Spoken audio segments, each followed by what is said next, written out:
사랑과 은혜가 풍성하신 하나님 아버지, 올해도 우리에게 새로운 빛과 바람과 비를 내려주시며 황금 물결로 아름다운 계절 가을을 주시고 우리 모든 인간과 생명체들이 풍성하게 살아갈 수 있도록 곡식과 열매를 주신 그 사랑과 은혜 베풀어 주심을 진심으로 감사드립니다. 한 영혼을 천하보다 귀히 여기셔서 예수 그리스도를 이 땅에 보내신 하나님 아버지, 십자가에 나타난 하나님의 큰 사랑을 우리에게 깨닫게 하시니 감사합니다. 그 사랑을 잊을세라 날마다 새롭게 주의 인자와 긍휼을 체험케 하시는 주님을 찬양합니다. 지금 우리는 놀라운 하나님의 사랑을 경험하면서도 악한 생각에 물들고 더러운 말로 우리 입술을 더럽히며 하나님보다 세상을 더 사랑하였음을 고백합니다. 이 시간 우리를 성령으로 정결케 하시어 깨끗한 마음과 양심으로 예배를 드리게 하여 주시옵소서. 우리가 항상 기뻐하기를 원하시는 주님, 우리로 하여금 세상이 맛볼 수 없고 줄 수도 없는 참된 기쁨의 근원을 발견케 하시니 감사합니다. 예수 그리스도 안에서 날마다 기쁨의 샘물을 길어내고 주위 사람들에게 주님께서 주시는 기쁨을 보여주기를 소망합니다. 우리를 얽어매는 환경으로 인해 감정이 불안해지지 않고 기뻐할 수 없는 상황에서도 성령께서 통치하시는 가운데 주께서 주시는 기쁨을 누리게 하여 주시옵소서. 실패 속에서도 주님이 함께 하심을 잊지 않고 연약함 속에서도 강하게 하시는 주님의 능력을 신뢰하며 주님으로 말미암는 기쁨을 잃지 않게 하여 주시옵소서. 하나님 아버지, 우리나라 우리 국민을 불쌍히 여기시고 긍휼을 베풀어 주시옵소서. 코로나19는 그칠 줄 모르고 4차 거리두기 시행으로 많은 어려움을 겪고 있습니다. 조속한 백신 확보와 예방접종으로 하루속히 일상으로 회복하게 하여 주시옵소서. 힘들고 어려운 때일수록 이 땅의 교회와 성도가 먼저 하나님께 돌아와 깨어 기도하며 하나님의 뜻을 구하고 그 뜻을 잘 분별하여 그 뜻대로 살아가게 하시고 우리 노력과 힘이 아니라 하나님이 주시는 열심과 능력으로 이러한 시기를 잘 견디고 이기게 하여 주시고 우리에게 맡겨주신 직분과 사명을 잘 감당하는 성도들이 되게 하여 주시옵소서. 교회의 머리가 되시는 주님, 우리동 제일교회를 축복하시고 사랑하여 주시니 감사합니다. 우리를 창조하시고 하나님의 비전의 세계로 초청해 주신 주님, 우리로 하여금 분명한 목적을 갖고 살게 하시니 감사합니다. 이 세상에 수많은 사람들이 나름대로 목적을 갖고 살아가지만 하나님의 목적과 동떨어져서 잘못된 방향으로 나아가고 있습니다. 주님, 우리의 눈을 하나님의 비전에 맞추어 우리에게 주신 하나님의 사명을 발견하게 하옵소서. 우리 교회가 하나님께서 주신 비전을 따라가는 교회가 되게 하옵소서. 사람이 다스리는 것이 아니라 그리스도의 통치가 밝히 드러나게 하시고 하나님께서 들려주시는 복음에 온 교회가 겸손히 청종하게 하옵소서. 주님께서 우리에게 분명한 방향을 제시하실 때 망설이지 않고 순종함으로 온 교회가 협력하게 하옵소서. 하나님을 향해서는 예배하는 교회가 되게 하시고 세상을 향해서는 예수 그리스도를 증언하는 하나님의 사랑을 보여주는 교회가 되게 하옵소서. 성도들을 세상으로 파송하기 전에 먼저 하나님의 말씀으로 잘 훈련하여 그들이 가정과 직장, 이웃 속에서 훌륭한 그리스도인으로 살아가게 하옵소서. 주님이 이 땅에 계실 때 많은 사람들에게 기쁨을 나누어 주셨던 주님, 기쁨이 사라져가는 이 시대 가운데 우리가 주님의 기쁨을 맛볼 뿐만 아니라 이 기쁨을 세상 사람들과 함께 나눌 수 있게 하옵소서. 복음을 증언하고 그리스도의 사랑을 실천함으로 기쁨을 나누어주는 교회가 되기를 소원합니다. 상처로 얼룩지고 슬픔으로 가득 찬 모습으로는 세상 사람들을 감동시킬 수 없사오니 우리에게 기쁨을 깨닫게 하셔서 우리의 기쁨 표정을 최고의 전도지로 사용하게 하옵소서. 오늘 거룩한 성찬식을 성령님께서 함께하여 주시옵소서. 하나님의 영적인 양식으로 모든 성도들에게 공급되어 축복과 은혜가 넘치는 귀한 성찬식이 되도록 축복하여 주시고, 저희가 이 떡을 먹고 이 잔을 마실 때마다 그리스도의 고난을 상기하게 하여 주시옵소서. 하나님 아버지, 예배를 인도하여 말씀 전하시는 담임 목사님에게 하나님의 뜻을 잘 분별할 수 있는 지혜를 더하여 주시고, 그 뜻대로 하나님 말씀을 담대히 선포할 수 있도록 강한 손으로 붙잡아 주시옵소서. 성령 충만함과 육신의 강건함을 더하여 주시고, 교회와 성도들을 사랑하는 마음과 영혼 구원의 열정을 가지고 목회자의 길을 걸어갈 때 끝까지 세상을 이기게 하여 주시옵소서. 말씀을 듣는 우리 마음을 붙잡아 주셔서 오직 말씀에 집중하며 생명의 말씀을 잘 듣고 깨달아 말씀대로 행하는 성도가 다 되게 하여 주시옵소서. 복된 날 이 자리에 함께 참여하지 못하고 가정에서 유튜브로 예배드리는 성도들과 복된 자리에 함께 모여 예배드리는 우리 모두가 하나님이 주시는 참된 평안과 안식을 누리게 하여 주시고, 아름다운 찬양으로 하나님께 영광 돌리는 성가대와 예배 순서들을 맡아서 섬기는 손길마다 섬김에 합당한 은혜와 복을 더하여 주시옵소서. 기쁨의 근원이 되시는 예수 그리스도의 이름으로 기도드립니다. 아멘.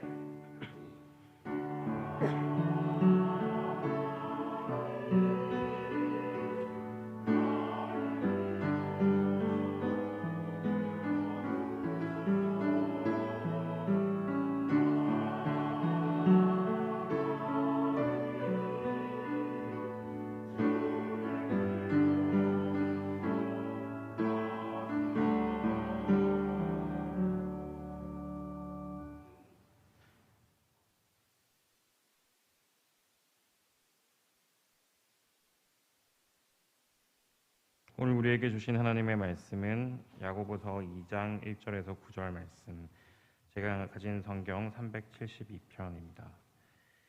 내 형제들아, 영광의 주 곧 우리 주 예수 그리스도에 대한 믿음을 너희가 가졌으니 사람을 차별하여 대하지 말라.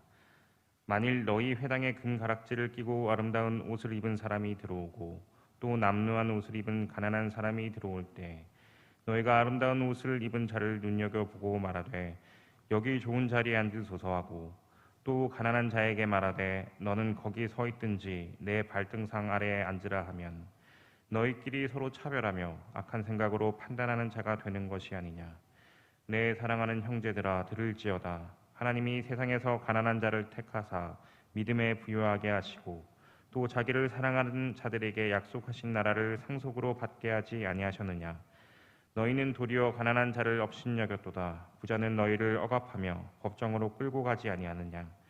그들은 너희에게 대하여 일컫는 바 그 아름다운 이름을 비방하지 아니하느냐. 너희가 만일 성경에 기록된 대로 내 이웃 사랑하기를 내 몸과 같이 하라 하신 최고의 법을 지키면 잘하는 것이거니와, 만일 너희가 사람을 차별하여 대하면 죄를 짓는 것이니 율법이 너희를 범법자로 정죄하리라. 아멘. 이는 우리에게 주신 하나님의 말씀입니다.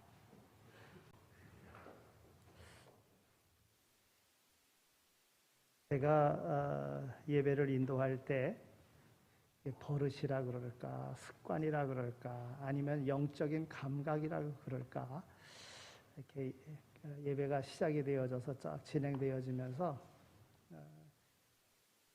성도들을 보면서요, 어떤 때는 아멘이 많은 때가 있고 어떨 때는 아멘이 적을 때가 있어요.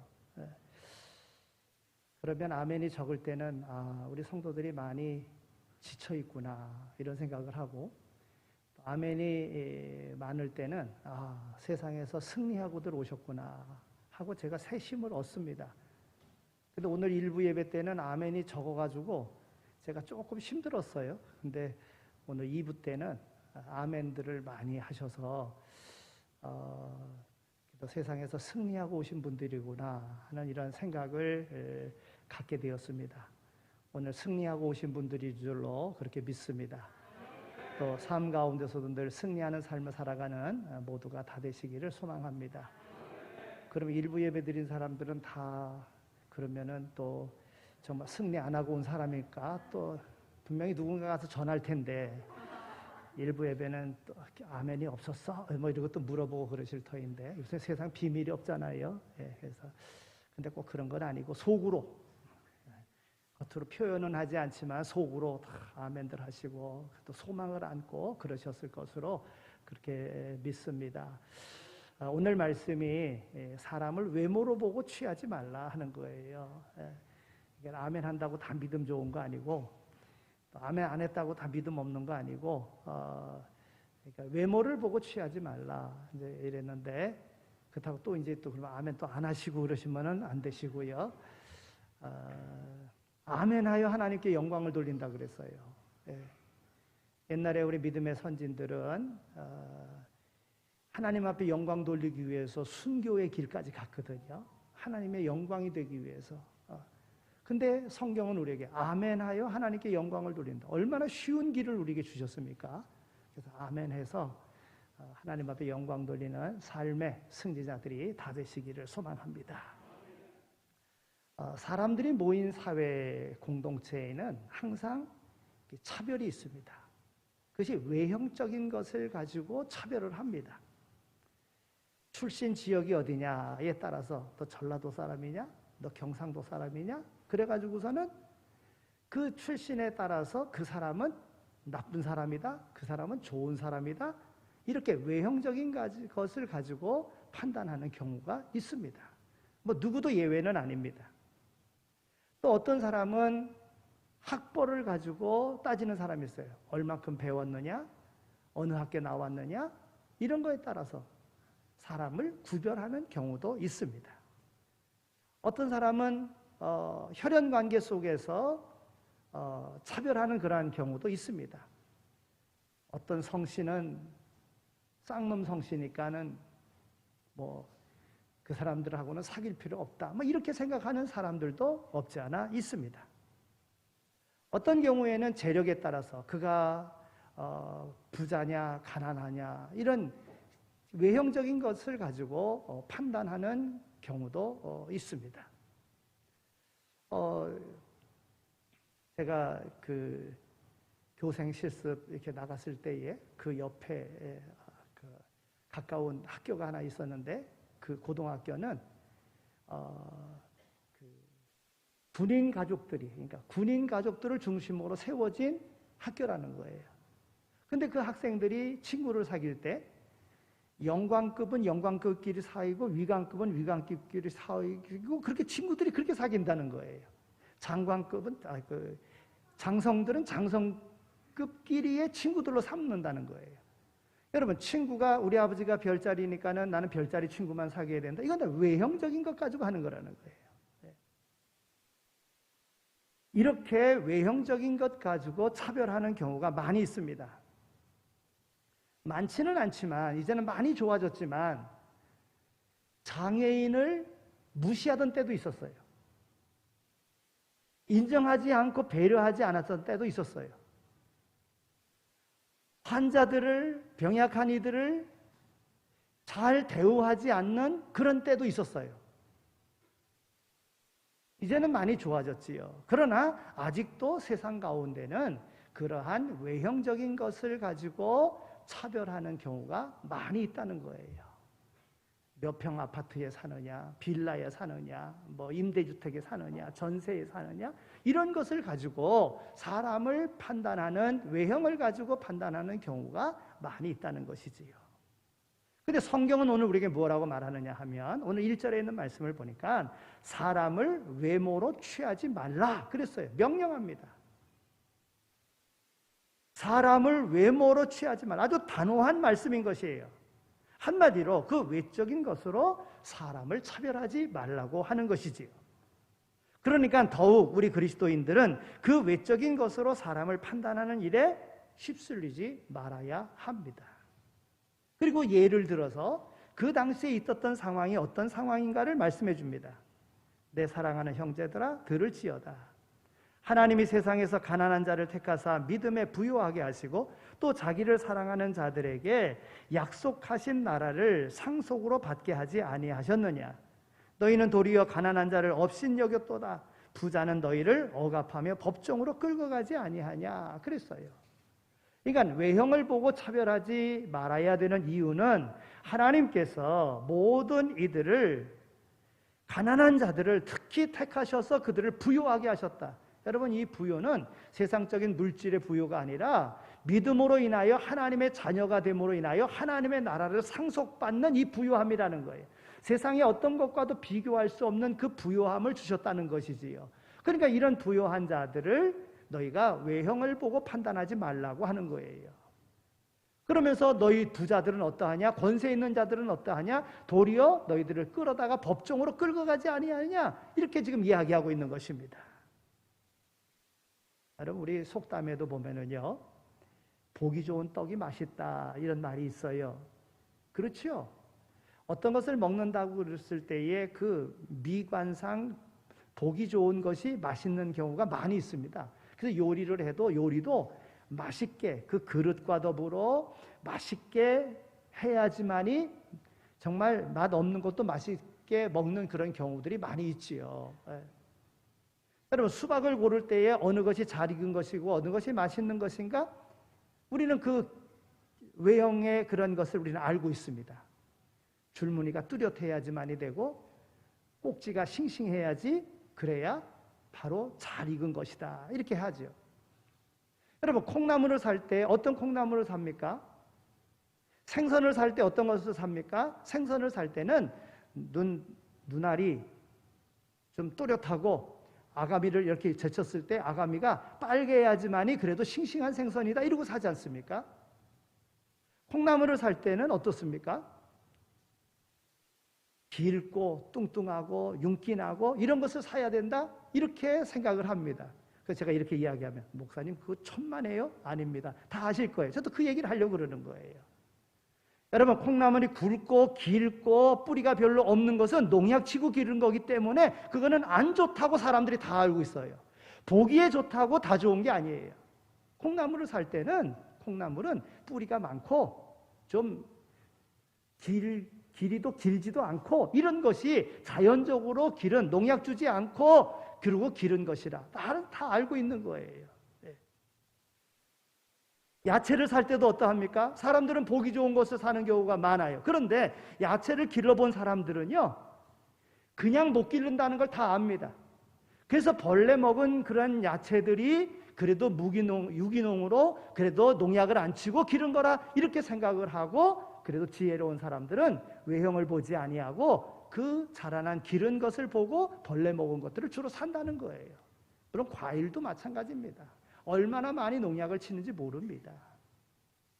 그러니까 우리가 잘못하면 속고 있는 거지요. 보기에 좋다고 모든 게 다 좋은 것 아니라고 하는 것입니다. 그렇습니다. 우리가 외모에 속으면 안 됩니다. 외모에 한눈 팔다 보면 속게 되는 것입니다.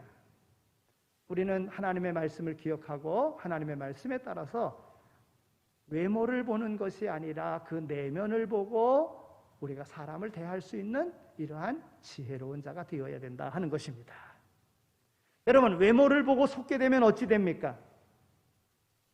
외모를 보고 거기에 속으면 사람을 차별하게 되어져 있습니다. 실제로 야고보 사도가 살던 시대에 단지 외적인 조건에 문제가 있다고 인간을 차별하는 일이 있었다는 것입니다. 또 그 당시에는 그것을 당연하게 생각도 했습니다. 사회가 그 모든 것을 당연한 것으로, 당사자들도 차별당하는 것이 당연한 것으로 그렇게 생각하고 체념하고 살던 그런 시대라는 거예요. 그러나 외적인 조건, 외모가 그 사람됨을 평가하는 기준이 될 수는 없다는 것입니다.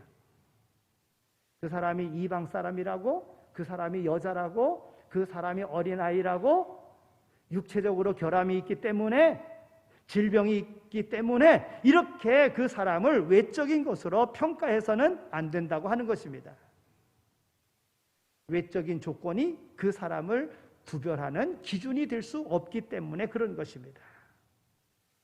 이와 같이 외적인 것으로 사람을 판단하면, 사람을 차별하면 중요한 것을 잊어버리게 된다. 잃게 된다는 겁니다. 그래서 성경은 분명하게 외적인 것으로 사람을 판단하지 말라 이렇게 말씀하고 있는 것입니다. 여러분, 이런 경우는 많이 있죠. 스탠퍼드 대학인가요?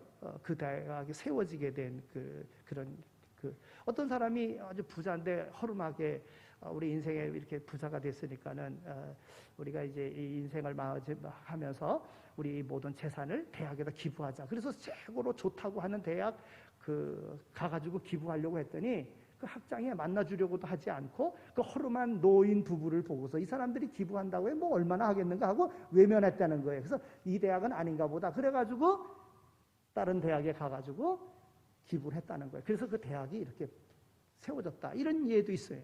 그러니까 사람을 외모로 판단했다가 그만 학교를 발전시킬 수 있는 그런 기회를 놓치게 된 경우라는 것이지요. 여러분, 우리가 외모를 보고 사람을 판단하게 되면 공동체를 깨트리는 경우가 생깁니다. 오늘 2절과 3절에 있는 말씀을 보면 당시 교회 안에 외적인 조건 때문에 사람을 구별하고 차별하는 일이 있었음을 우리는 알 수 있습니다. 여러분, 당시에는 노예제도가 공식화되었던 그런 때입니다. 이게 2절에 있는 말씀을 보면 교회에 금가락지를 끼고 아름다운 옷을 입은 사람이 들어왔다고 했습니다. 그들은 귀족이라고 추정해 볼 수 있습니다. 또한 더러운 옷을 입고 가난한 사람들이 들어왔다고 했습니다. 이 사람들은 노예라고 볼 수가 있습니다.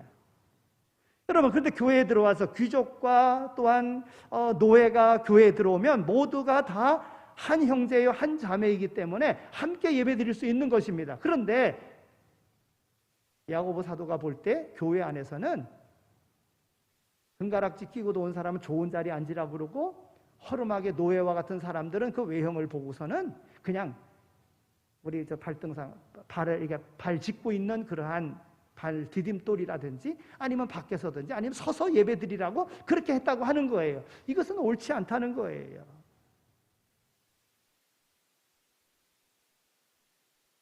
이와 같은 행동을 야고보 사도는 뭐라고 얘기하느냐 하면 오늘 9절에 있는 말씀을 보면 만일 너희가 외모로 사람을 취하면 죄를 짓는 것이니 율법이 너희를 범법자로 정죄하리라 그랬어요. 외모를 보고 사람을 취하면 이와 같이 죄 짓는 결과를 가져오게 된다는 거예요.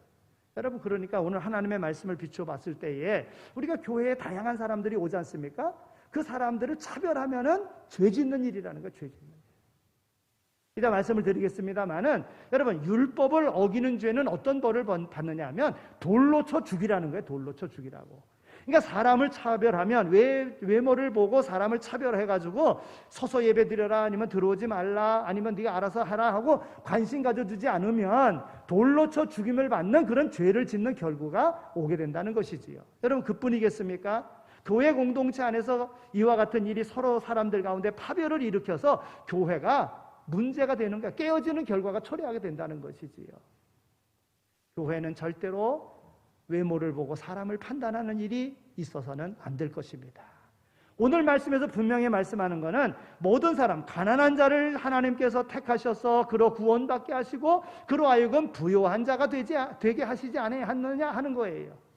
도리어 부요한 자는 도리어 너희들을 법정으로 끌고 가는 것 아니냐. 여러분, 어려운 사람들을 빚 안 갚는다고 법정으로 끌고 가서 감옥에 가두고 이런 일들을 하지 않느냐. 그러니까 외형을 보고 외모를 보고 사람 판단하지 말라 말씀하고 있습니다. 그러면 우리가 외모에 속지 않으려고 하면 어찌 해야 됩니까? 오늘 본문은 우리에게 그 비결을 알려주고 있습니다.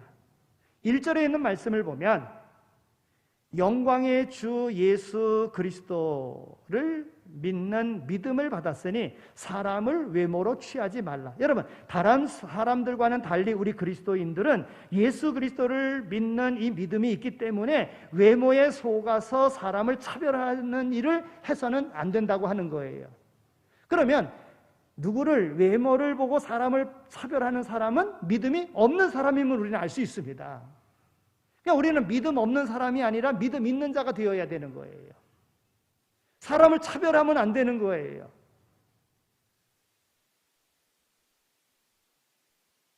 우리가 믿음의 눈으로 사람을 바라보면 외모에 속지 않습니다. 우리가 믿음으로 사람을 판단한다면 외모에 속는 어리석은 그러한 죄를 범하게 되는 거예요. 사무엘상 16장에 있는 말씀을 보면 이스라엘의 초대 왕이 사울이지 않습니까? 여러분, 사울이 왕으로 뽑힐 때 그는 정말 겸손한 사람이었습니다. 왕 되라고 막 그럴 때 숨을 정도로다가 겸손한 사람이었어요. 그런데 왕이 되어가지고 하는 일들마다 하나님의 은혜 가운데 잘 되니까 자기가 잘한 줄로 알고 교만해졌어요. 하나님의 뜻대로 안 했어요. 선지자의 말을 듣지 않았어요. 그러니까 하나님이 사울을 버리셨습니다. 그리고는 다음 왕으로 삼고자 했을 때 이새의 아들들 중에서 사무엘 선지자를 통해서 너 이새의 집으로 가서 그 아들들 중에 기름을 부어 이스라엘의 왕을 삼으라 이랬어요. 예? 여러분, 사울이 얼마나 못되게 했느냐 하면 사무엘의 그 고백을 보면 그가 나를 죽일까 하나이다 그랬거든요. 예? 다른 왕이 있는데 다른 왕에게 다른 왕으로 기름을 붓는다는 것 그가 안다면 나 가만두지 않을 겁니다. 그렇게 하나님의 뜻과는 상관없이 교만했던 사울인 거예요. 하나님이 사울을 버리셨어요. 그리고는 이새의 아들들 중에 기름을 부으려고 했을 때에 그 소식이 전달됐지요. 그래서 이새는 자기 아들들을 쭉 다 이렇게 사무엘이 왔을 때 기름 부을 수 있는 아들 골라서 기름 부으라고 다 불러 모았습니다. 첫째 아들을 보니까 정말 사울 왕과 비교해봐도 정말 월등하게 외모를 보니까 특출났어요. 그래서 기름을 부으려고 했습니다. 근데 하나님 뭐라고 그러십니까? 하나님 말씀하십니다. 그 용모와 신장을 보지 말라. 내가 이미 그를 버렸노라. 나의 보는 것은 사람과 같지 아니하니 사람은 외모를 보거니와 나 여호와는 중심을 보느니라 말씀하셨어요. 하나님이 택한 이가 아님을 알고 순종했습니다. 그것을 깨달았습니다. 둘째 아니라, 셋째 아니라, 넷째 아니라 7명이 서 있는데 7명 다 아니라 그러는 거예요. 그러니까 걱정이 되는 거 아니겠어요? 그래서 이새에게 묻습니다. 내 아들이 다냐? 그랬더니 뭐라 그럽니까? 아닙니다. 말째가 있는데 그가 양을 지키니이다. 아버지도 외형적인 것을 봐서는 그가 나이도 어리고 외형적인 것을 봐서는 그가 왕이 될 감이 아닙니다. 외적인 것으로 그렇게 생각했다는 것이지요. 그러나 하나님은 어떻습니까? 중심을 보시고 다윗에게 오라 그러고 다윗을 데려오라 그러고 그에게 기름 부었다고 하는 거예요. 사무엘이 순간 엘리압 또는 그 다른 아들들을 보고서 정말 기름을 부었다고 하면 외적인 것을 보고 기름을 부었다면 큰 실수를 범할 뻔했던 것입니다. 사무엘은 위대한 하나님의 선지자였지만 저가 믿음으로 사람을 보지 않는 그 순간 외모에 속아서 실수할 뻔했던 것입니다. 사무엘은 하나님께서 말씀하시자 바로 깨달았습니다. 여러분, 우리는 외모에 속지 말아야 됩니다. 돈이 많다고 잘생겼다고 세상적인 그런 권력이 있다고 이런 데 속아서는 안 됩니다. 그 중심을 볼 수 있어야 돼. 정말 하나님을 사랑하는 하나님에 대한 그런 믿음이 있는가? 그가 부르심에 받은 사명이 있는가? 그 중심을 볼 수 있어야지만이 된다는 것이지요. 여러분, 우리가 외모에 속지 않고 그렇게 살아가려고 하면 몇 가지 일에 조심해야 됩니다. 첫째는 선입관을 가지면 안 됩니다. 나의 선입관이 사람들의 외모를 보고 다르게 판단할 수 있다는 거예요. 선입관을 버려야 됩니다.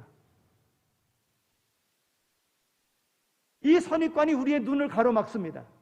두 번째는 서두르지 말아야 됩니다.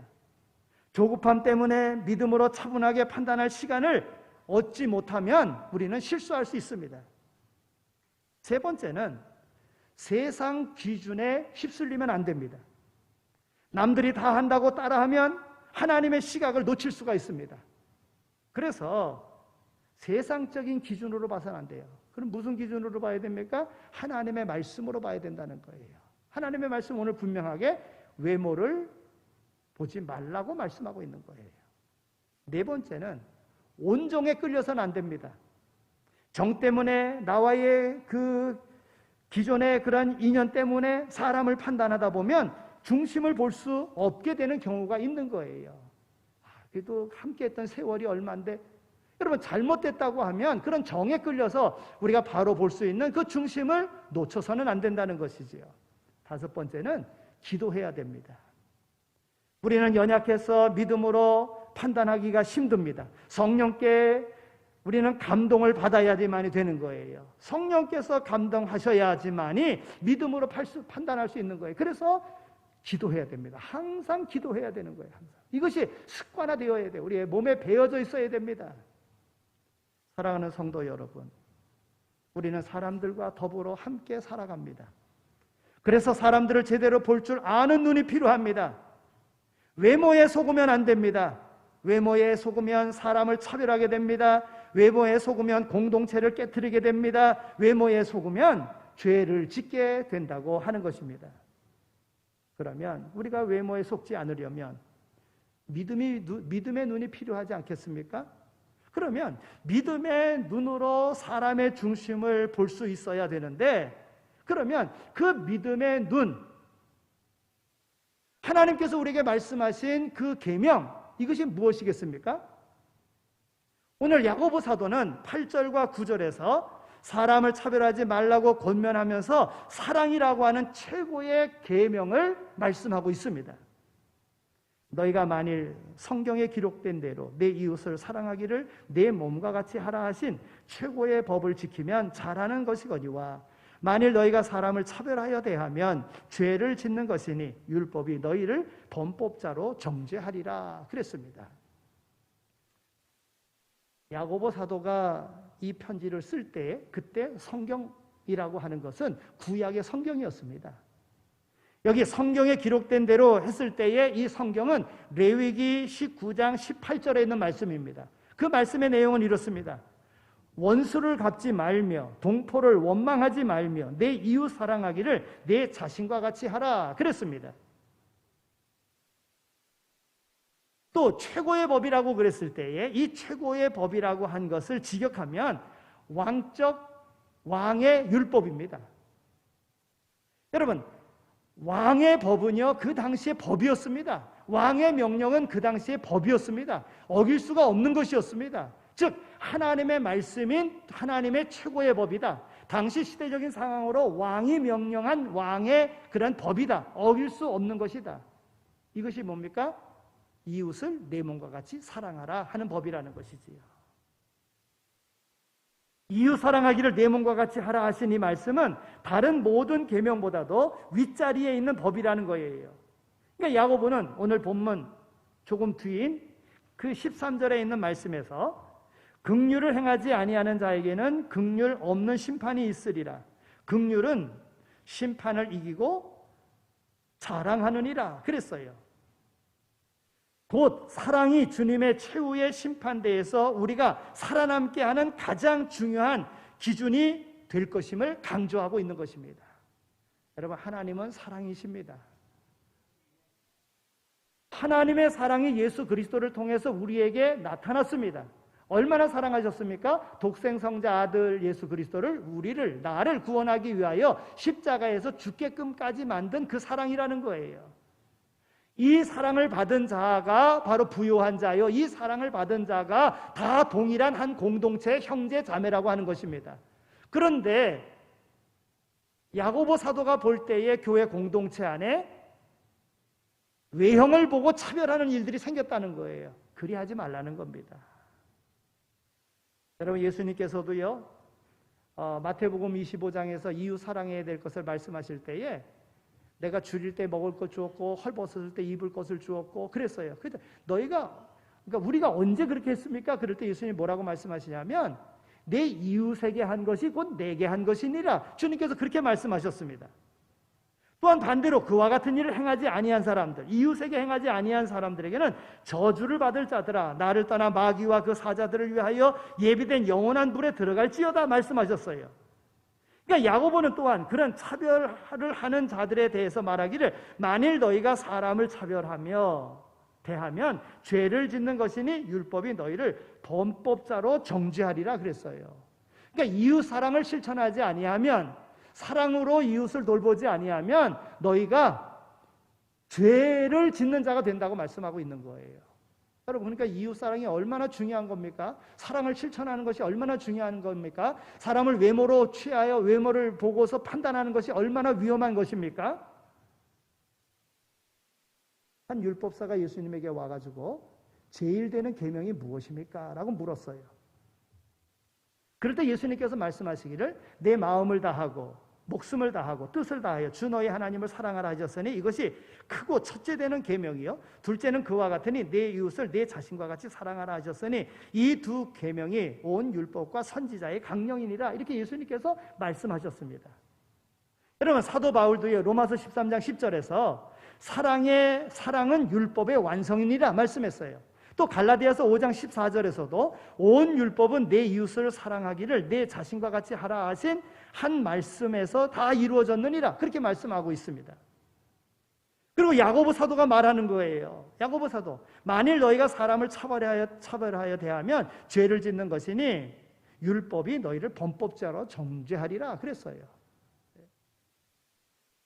여러분, 우리 주님께서 새 계명을 주실 때에 최후의 만찬 자리에서 제자들의 발을 씻겨주시고 그리고 최후의 만찬을 다 하시고 그 다음에 내가 너희에게 새 계명을 주노니 이렇게 말씀하셨어요. 요한복음 13장 34절 35절에 있는 말씀을 보면 새 계명을 주노니 서로 사랑하라. 내가 너희를 사랑한 것 같이 너희도 서로 사랑하라. 너희가 서로 사랑하면 이로써 모든 사람이 너희가 내 제자인 줄 알리라 그랬어요. 이같이 말씀하시고 또 요한복음 15장 12절에서 내 계명은 곧 내가 너희를 사랑한 것과 같이 너희도 서로 사랑하라 하는 이것이니라 그랬어요. 요한복음 14장 21절에서도 나의 계명을 지키는 자라야 나를 사랑하는 자니 나를 사랑하는 자는 내 아버지께 사랑을 받을 것이요 나도 그를 사랑하여 그에게 나를 나타내리라 그랬어요. 여러분, 그러니까 이웃 사랑이 얼마나 중요한 겁니까? 이웃을 내 몸과 같이 사랑하는 게 얼마나 중요합니까? 여러분, 내가 누구를 사랑한다 그러면 사랑하는 사람을 판단하겠습니까? 내가 누구를 사랑한다고 하면 사랑하는 사람을 욕하겠습니까? 그럴 수 없지요. 외모를 보고 사람을 판단하는 것, 이건 옳지 않습니다. 이거는 죄 짓는 겁니다. 그리고 이웃을 내 몸과 같이 사랑하라 그랬습니다. 사랑하지 않으면 그를 무시하고 그를 판단하고 그를 정죄하고 그럴 것입니다. 이것은 바로 주님의 뜻을 어기는 것이 되는 거예요. 믿음 없는 사람들의 모습이라는 거예요. 이제 말씀을 맺겠습니다. 그러면 우리의 이웃은 누구입니까? 여러분, 우리의 이웃은 누구입니까? 보통 이웃이라고 하면 우리와 환경이 비슷하고 처지가 비슷해서 우리 곁에 머물러 있는 사람을 이웃이라고 생각하기 쉽습니다. 맞지요? 이웃이지요. 나랑 함께 사는 사람, 나와 더불어 함께 직장에 다니는 사람, 한 마을에 사는 사람, 같은 교회 다니는 사람, 다 이웃이지요. 그러나 주님께서 말씀하시는 이웃은 우리가 그 단계에 머물러서는 안 된다는 거예요. 율법사가 예수님께 묻습니다. 그러면 내 이웃이 누굽니까? 라고 묻습니다. 그럴 때 예수님께서 어떤 비유를 듭니까? 사마리아인의 비유를 드는 거예요. 선한 사마리아인의 비유를 드는 거예요. 레위인도 그냥 지나갔습니다. 제사장도 그냥 지나갔습니다. 그런데 사마리아인은 어떻습니까? 사람들로부터 무시받던 사람이에요. 사람 대접도 못 받던 사람이에요. 그 강도 만난 사람, 자기와는 전혀 상관도 없는 사람이에요. 그런데 자기가 위험할 수도 있는 그런 상황 속에서 그를 치료해 줍니다. 그런 여관으로 데려갑니다. 그리고 치료해달라고 자기 경비를 줍니다. 모자라면 더 주겠다고 이야기합니다. 누가 우리의 이웃입니까? 오늘 우리는 생각할 때에 이웃은 나랑 더불어 함께하는 사람, 나와 연관이 있는 사람, 그들을 이웃이라고 생각해요. 그러나 예수님께서 우리에게 말씀하시는 이웃은 모든 사람이 다 이웃이라는 거예요. 우리가 믿음으로 한 공동체 안에 이웃이 되었고 한 자매 한 형제가 되었지만 예수님께서 우리에게 말씀하시는 것은 아직도 믿지 않고 있는 세상의 모든 사람들이 다 우리의 이웃이라는 거예요. 그 이웃은 어떤 대상입니까? 그 이웃은 우리가 전도하여 그 영혼을 구원해야 될 대상이라고 하는 거예요. 그런 이웃이라는 거예요. 여러분, 예수님의 사마리아인의 그 비유 속에서 주시는 말씀이 내 이웃이 누굽니까? 묻는 율법사에게 사마리아인의 비유를 하면서 그가 이웃이라는 거예요. 그렇게 도와주는 사람이 이웃이라는 거예요. 여러분, 우리 교회는 그러하여야 됩니다. 모든 사람을 이웃으로 봐야 돼요. 그런데 한 공동체 안에 한 형제가 자고 자매가 되고 한 형제가 되었는데도 불구하고 자기 생각과 다르다고 만나기를 꺼려합니다. 피합니다. 판단합니다. 정죄합니다. 이것은 옳지 않아요. 이 사랑의 법, 최고의 법을 어기는 자, 이 율법을 어기는 자, 이웃을 사랑하지 않는 자, 그들은 돌에 맞아 죽는 거예요. 돌에 맞아 죽는 거예요. 범법자로 정죄하리라 그랬어요. 차별하여 행하는 것이 믿음 없는 행위요, 이것이 큰 죄라고 분명하게 말씀해주고 있습니다. 그러면 어떻게 하는 것이 이웃을 사랑하는 것입니까? 바로 이 문제에 대해서 야고보서는 우리에게 말씀해주고 있습니다. 오늘 본문에서 이 문제에 대해서 두 가지를 말해주고 있습니다. 이웃을 사랑하려고 하는 사람은 사람을 외모로 취하지 말라. 믿음 없는 행동입니다. 좀 못생겼다고, 좀 허름하게 옷 입었다고, 좀 가난하다고 외모를 보고 판단하지 말라는 거예요. 그래서는 안 됩니다.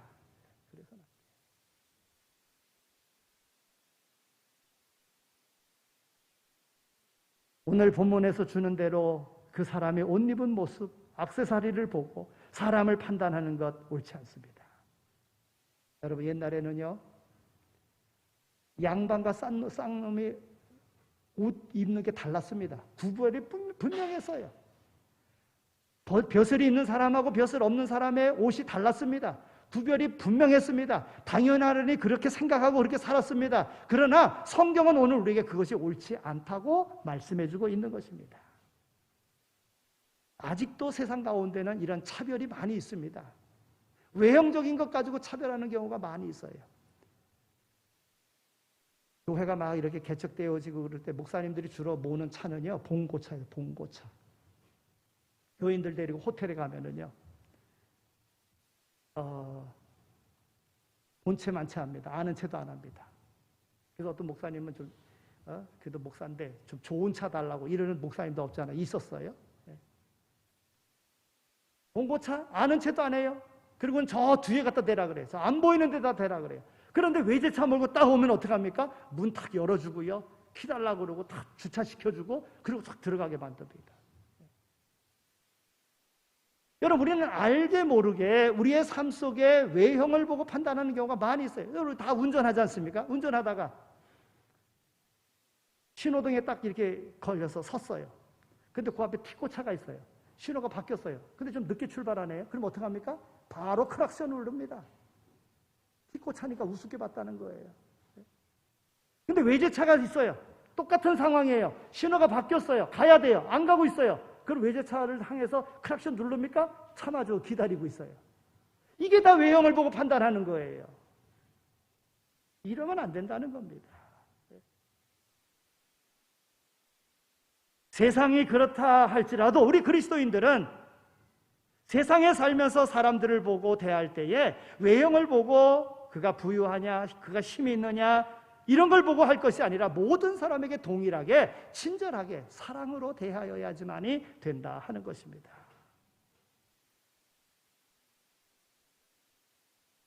오늘 우리 교회가 오늘에 이르기까지 하나님께서 은혜 가운데 우리를 인도해 주셨습니다. 앞으로 계속적으로 부흥하고 성장하는 교회가 되려고 하면 우리에게 말씀해 주신 바 최고의 계명, 이웃을 사랑하라고 하는 이런 마음으로 나가야 됩니다. 하나님께서 행하신, 하나님께서 우리에게 명하신 것이 가장 귀한 최고의 법인 줄 알고 하나님의 말씀으로 나가는 오늘 우리 공동체가 되어야 됩니다. 내 안에 알게 모르게 마귀의 유혹이 되어져서 사람을 외형을 보고 판단하는 것이 있다고 하면 내가 믿음 없는 그러한 모습임을 깨닫고 오늘 깨달아 긍휼히 여기는 마음으로 나갈 수 있어야 된다 하는 것입니다. 여러분, 이웃을 사랑하려고 하는 자는요, 이웃을 긍휼히 여기는 자예요. 여러분, 긍휼히 여긴다고 하는 이 말은요, 자비를 베푼다, 인정을 베푼다 이런 뜻입니다. 매사의 모든 사람을 대하여, 특히 동일한 그리스도인들에 대하여 자비를 베풀고 인정을 베풀고 살라는 것입니다. 그렇지 않고 인색하게 하는 사람은 하나님의 심판하실 때에 할 말이 없게 된다는 거예요. 오늘 말씀 뒤에 13절에 있는 말씀을 보면 긍휼을 행하지 아니하는 자에게는 긍휼 없는 심판이 있으리라 그랬어요. 긍휼이 대하지 아니하는 자는 긍휼 없는 심판. 그러나 긍휼을 행하는 자에게는 긍휼의 심판은 부족함이 있다 할지라도 우리를 불쌍히 여기셔서 구원해 주신다는 것이지요. 여러분, 세상 살아가면서 정확한 아주 확실한 이치가 있는데 그것은 사람이 무엇으로 심든지 그대로 거두리라고 하는 거예요. 하나님의 말씀입니다. 긍휼을 심으면 긍휼을 거두게 돼요. 오늘 말씀 속에서도 긍휼을 대하는 자는 주님 앞에 심판대 앞에서 긍휼히 여김을 받을 것이다 이거예요. 여러분은 우리 이웃을 향하여 긍휼을 베푸시기를 바랍니다. 오늘 우리의 공동체 모든 이들, 함께하는 모든 이들이 사랑의 공동체여 형제여 자매여 외형을 보고 판단하지 마시고 긍휼한 마음으로 하나님께서 택하여 주시고 하나님께서 구원하신 하나님의 나라의 거룩한 백성임을 인정하고 그 지체로서의 역할을 감당하는 이임을 생각하여 소중하게 생각하고 함께 오늘 우리의 공동체를 이웃을 사랑하는 마음으로 아름답게 이루어갈 수 있게 되어지기를 소망합니다. 더 나아가서 모든 사람이 하나님의 창조된 모든 것들이 다 하나님의 창조된 하나님의 한 가족임을 기억하고 아직도 구원받지 못한 이들을 향하여 그가 이웃임을 그들이 구원받을 수 있도록 아름다운 삶을 통하여 긍휼히 여기는 마음으로 복음 전하여 많은 영혼을 구원하는 하나님께 가장 칭찬받는 삶을 살아가는 모두가 다 되시기를 축원합니다. 하나님 감사합니다. 저희들을 사랑해 주셔서 이와 같이 은혜의 자리로 불러주신 것 감사합니다. 오늘 예배를 통하여 하나님의 자녀임을 다시 한번 확인했습니다.